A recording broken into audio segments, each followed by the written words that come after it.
Everyone good morning. चलिए आज हम हिंदी का पार्ट 3 जल की उपयोगिता की रीडिंग करेंगे। ओके, आप लोग अपने बुक्स ओपन करेंगे, पेज नंबर 15। ओके स्टूडेंट्स, चलिए पढ़ते हैं। आधी छुट्टी के बाद जब हिंदी की अध्यापिका श्रीमती निशा जैन अध्यापक कक्ष से निकली तो उन्होंने देखा कि कुछ नलों से पानी टपक रहा है। वे समझ गईं कि भोजन करने के बाद बच्चों ने नलों को ठीक से बंद नहीं किया होगा। वे नलों को ठीक से बंद करने के बाद ही कक्षा में आई। सभी बच्चों ने खड़े होकर उनका अभिवादन किया। उन्होंने सभी को बैठने का संकेत करते हुए कहा, आज मैं तुमको जल के महत्व के बारे में पढ़ाऊंगी। गर्मी के दिनों में जब तुम्हें बहुत प्यास लगती है तब तुम क्या करते हो? फ्रिज से ठंडे पानी की बोतल ही निकालते हो ना। तो यहाँ पर इस लेसन में क्या बताया गया है कि स्कूल के बारे में चर्चा हो रही है। एक टीचर हैं, अध्यापिका मतलब एक शिक्षिका हैं, टीचर हैं जो जिनका नाम श्रीमती निशा जैन है। वो एक दिन अपने अध्यापक से मतलब प्रिंसिपल रूम से निकली और उन्होंने देखा कि कुछ नलों से पानी टपक रहा है। तो वो समझ गई कि जब भोजन मतलब कि जो लंच टाइम जो छुट्टी होती है उस समय बच्चों ने शायद नल को ठीक से बंद करना भूल गए होंगे। तो फिर उससे पानी टपक रहा था, तो वो जाते जाते उस नल को बंद करके कक्षा में आई। जैसे कक्षा में एंट्री किए मतलब आई, तब सभी बच्चों ने उन्हें खड़े होकर रिस्पेक्ट दिया और उन्होंने सभी को बैठने के लिए कहा और कहा कि आज मैं मतलब उन्होंने देखा कि पानी कैसे वेस्ट हो रहा है ना, तो उन्होंने बच्चों से यही कहा कि आज मैं आप लोगों को जल के महत्व के बारे में ही बताऊंगी।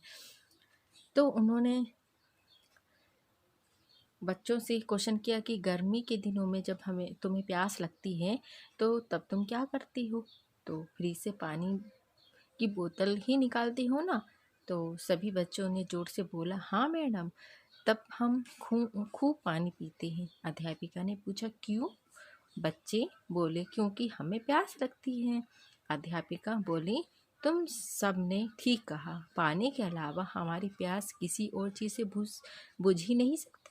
अध्यापिका की बात सुनकर अर्पित बोला, प्यास लगने पर तो कोल्ड ड्रिंक पीता हूँ, मेरी प्यास तो बुझ जाती है।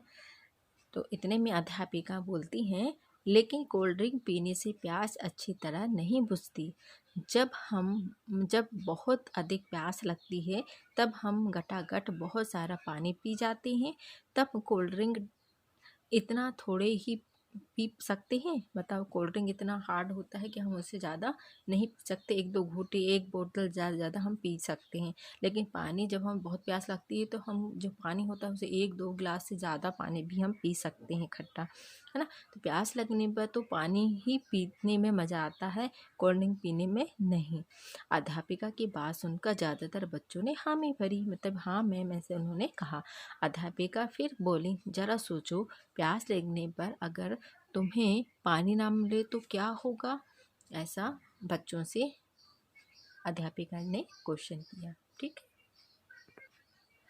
शुभम बोला, उतने में एक स्टूडेंट ने कहा जिसका नाम शुभम है, उसने बोला, तब तो हम प्यास से मर जाएंगे।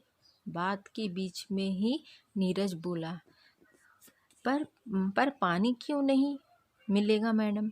अध्यापिका ने बताया, भारत की जनसंख्या लगातार बढ़ती जा रही है, जिसके कारण पानी की मांग भी बढ़ती जा रही है। हम नदियों, तालाबों और कुओं से पानी प्राप्त करते हैं, लेकिन उनमें हम कूड़ा कचरा डालकर उन्हें गंदा भी कर रहे हैं।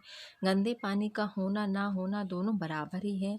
क्यों मैडम? अनिल ने ऐसा पूछा। भला कोई गंदा पानी पीता है? रोहित ने ऐसा बोला। इस पर अनिल ने कहा, लेकिन गंदा पानी पेड़ पौधों में तो डाल सकते हैं ना मैम। तो अध्यापिका ने जवाब दिया, हम मटमैले पानी को तो पेड़ पौधों पर डाल सकते हैं, लेकिन उस पानी को नहीं जिसमें कारखानों की दूषित पदार्थ मिले होते हैं, इससे तो सारे पेड़ पौधे नष्ट हो जाएंगे। हम जैसे गंदा मटमैला पानी आता है ना, तो उसे हम अपन डाल देते हैं, लेकिन उसी जगह में अगर हम तेल वाला पानी डाल दें, है ना, तो वो क्या होगा, वो हमारे पेड़ पौधों को नष्ट कर देगा। अध्यापिका आगे बोली, गर्मी के दिनों में नदियों और तालाबों का जो जल सूख जाता है, यह वर्षा के रूप में हमें फिर से मिल जाता है, परंतु हम देश में कभी ज़्यादा वर्षा होती है तो कभी कम। सब जगह एक समान वर्षा नहीं होने के कारण कहीं सूखा पड़ता है तो कहीं बाढ़ आती है। बाढ़ में वर्षा का अधिकांश जल बह जाता है और जान मान का भी खतरा रहता है। सूखा पड़ने पर लोग बूंद बूंद को तरस जाते हैं, है ना।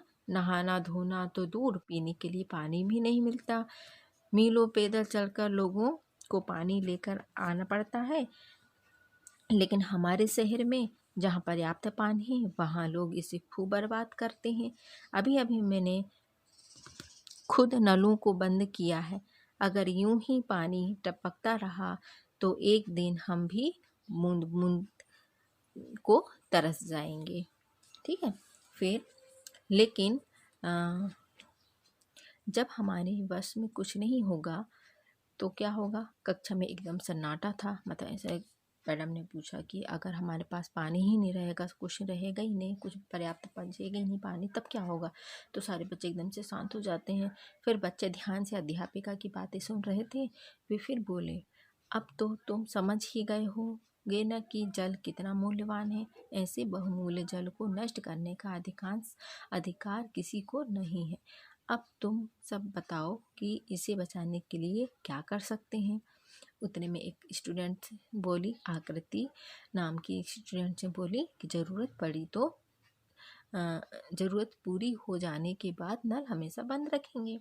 इसके अलावा अध्यापिका ने पूछा, पानी का उतना ही प्रयोग करेंगे जितनी ज़रूरत हो। रुचि बोली, बहुत अच्छा। कुछ और बातों का ध्यान रखो।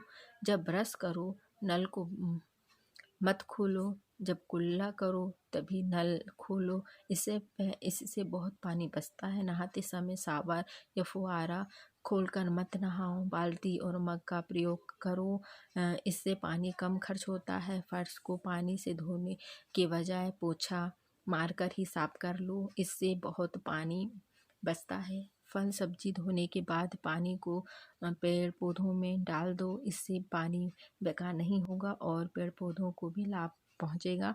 इसी प्रकार कपड़े धोते धोते बर्तन साफ करते और कार स्कूटर आदि धोते समय अगर थोड़ी सी सावधानी बरती जाए तो बहुत सारा जल बचाया जा सकता है। अध्यापिका ने कहा। घंटी बजी तो अध्यापिका फिर बोली, आज से तुम सब पानी की बचत एवं उनका उचित उपयोग करना शुरू कर दोगे, क्योंकि जल ही जीवन है। सभी बच्चे ने सिर हिलाकर हामी भरी और भविष्य में जल का सही ढंग से प्रयोग करना सबने या प्रयोग करने का वचन दिया। तो इस तरह से हमने इस लेसन में यही पढ़ा कि हमें जल की उपयोगिता हमें समझ में आए कि हम किस तरह से जल को बचा सकते हैं, अपने उपयोग में ला सकते हैं, है ना। तो आप लोग भी इसी तरह से जल को बचाए रखिए। ठीक है। कुछ